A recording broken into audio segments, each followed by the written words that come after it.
வசந்தத்தின் மாதத்தினுடைய துவக்கத்திலிருந்து நம் வாழ்க்கையை அல்லாஹ் வசந்தமாக்கி தருவானாக. அன்பிற்கினி அல்லாஹ்வின் நல்லடியார்களே, இன்ஷா அல்லாஹ் நாளை ஆகஸ்ட் 15 ஆண்டுதோறும் இந்தியாவில் உள்ள எல்லா மாநிலங்களிலும் கொடியேற்றுவது வழக்கம், சாக்லேட் கொடுப்பது வழக்கம். கொடி ஏற்றிவிட்டு சாக்லேட்டை பெற்றுவிட்டு போவது மாத்திரம் ஒரு கொள்கையாக வைத்திருந்தால் நம்மை பார்த்து ஏளனமாக சிரிப்பார்கள்.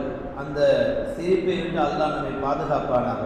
வரலாறுகளை தெரிய வேண்டும், நாட்டின் மீது நமக்கும் பற்று வர வேண்டும். ஏனென்றால் இந்தியா எங்கள் தாய்நாடு, இஸ்லாம் எங்கள் வழிபாடு என்ற முழக்கம் ஒவ்வொரு முஸ்லிமுடைய இரத்தத்திலும் சிந்தனையிலும் சதையும் நகையுமாக எப்போதுமே அது இரண்டர கலந்தவனாக இந்த நாட்டிலே நடமாட வேண்டும். நாட்டின் மீது பற்று கொண்டவனாக, நாட்டு பற்றை பெற்றவராக இந்த மண்ணிலே ஒவ்வொரு முஸ்லீமும் வாழ வேண்டும் என்பதுதான் ஒரு இந்திய முஸ்லீம் ஆகிய நம்முடைய கொள்கையாக இருக்க வேண்டும். இந்திய நாட்டில் பிறந்த ஒவ்வொருவரும் தேசத்தின் மீது மரியாதை வைக்க வேண்டும், நாட்டின் மீது பற்று உண்டாக வேண்டும். தேசத்தின் மரியாதையும் நாட்டின் பற்றும் மரியாதை அந்த உணர்வுகளை பெற்று அந்த உணர்வுகளோடு வாழ வேண்டும், மற்றவர்களையும் உருவாக்க வேண்டும். இதுதான் ஒரு இந்தியனுக்கு பெருமையாக இருக்கும். தான் மாத்திரம் தேசப்பற்றோடு வாழ்வதல்ல, தேசப்பற்று இல்லாதவர்களையும் தேசப்பற்றுக்கு ஆளாக்க வேண்டும். ஒரு மனிதனை எப்பொழுது தேசப்பற்றுக்கு ஆளாக்க முடியும்? வரலாறுகளை சொன்னால்தான், வரலாறுகளை செவிமடுத்தால்தான் அவனுக்குள் தேசத்தின் மீது மதிப்பும் மரியாதையும் உருவாகும். அதேபோல் இந்த இந்திய நாட்டில் இன்றைய சூழ்நிலையை நாம் கவனித்து பார்க்கிறோம்.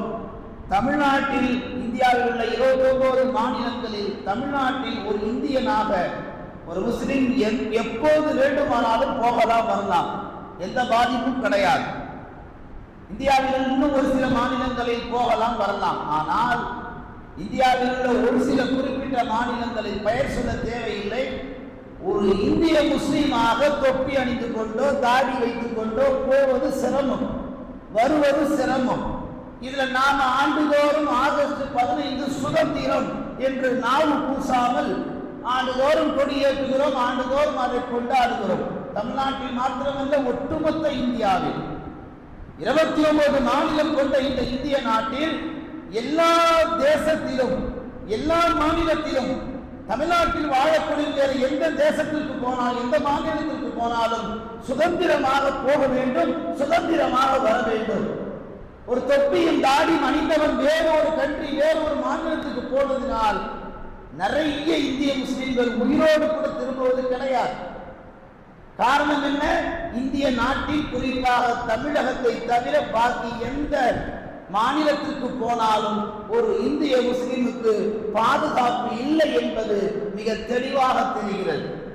அதற்காக வேண்டிதான் நாம் இந்த ஜும்மாவிலே சிந்திக்கிறோம். வேண்டும் நாட்டுப்பட்டு இந்தியாவில் உள்ள தமிழகத்தின் மக்களுக்கு மாத்திரமல்ல, ஒட்டுமொத்த இந்தியாவில் உள்ள 29 மாநிலங்களில் 29 ஸ்டேட்டில் இருக்கக்கூடிய எல்லா மக்களுக்கும் இந்தியாவின் மீது தேசப்பற்று வர வேண்டும். தமிழகம் மாத்திரம் கொண்ட இந்தியா அல்ல, 29 மாநிலம் கொண்ட நாடுதான் இந்தியா. அன்பார்ந்தவர்களே, இன்று நிலைமை என்ன என்பது நமக்கு தெளிவாக தெரியும். சோசியல் மீடியாவில் இருக்கக்கூடியவர்களுக்கு புரியும் இது எத்தனையாவது சுதந்திரம் என்று. இன்றைக்கு சோசியல் மீடியாவிலே காலம் முழுக்க, நாள் முழுக்க இருக்கக்கூடியவர்கள் கேட்டால் சொல்லிவிடுவார்கள் இது எத்தனையாவது சுதந்திரம் என்று. ஆனால் சோசியல் மீடியாவின் பக்கம் போகாதவர்கள், சோசியல் மீடியாவில் தொடர்பு இல்லாதவர்கள், எப்படியோ ஒரு வாழ்க்கை பெரியவர்கள் வாழ்ந்து கொண்டிருப்பார்கள். அவர்களுக்கெல்லாம் கேட்டால் சுதந்திரமா, நாளைக்கா, அப்படியா, எத்தனாவது தெரியலையே, கொஞ்சம் சொல்லுங்களேன், இப்படி கேட்கும் அளவுக்கு தான் நம் இந்திய நாட்டில் சுதந்திரத்தினுடைய எண்ணிக்கை படும் நிலை, மோசம் நிலை அடைந்திருக்கிறது. பார்த்தவர்களே, இந்த நிலை மாறுவதற்காக வேண்டிதான் இந்த ஜும்மாவில் நாம் சிந்திக்கிறோம். வேண்டும் நாட்டுப்பற்று. நாட்டுப்பற்று இருந்தால்தான் இது எத்தனையாவது சுதந்திரம் என்ற முதல் நல்ல செய்தி நமக்கு தெரிய வரும். சொந்த நாட்டினுடைய சுதந்திரத்தின் ஆண்டின் கணக்கை கூட மறந்து நம்மால் வாழ முடியுமா என்று கேட்டால் முடிகிறது. நான் ஒன்று தமாஷுக்கு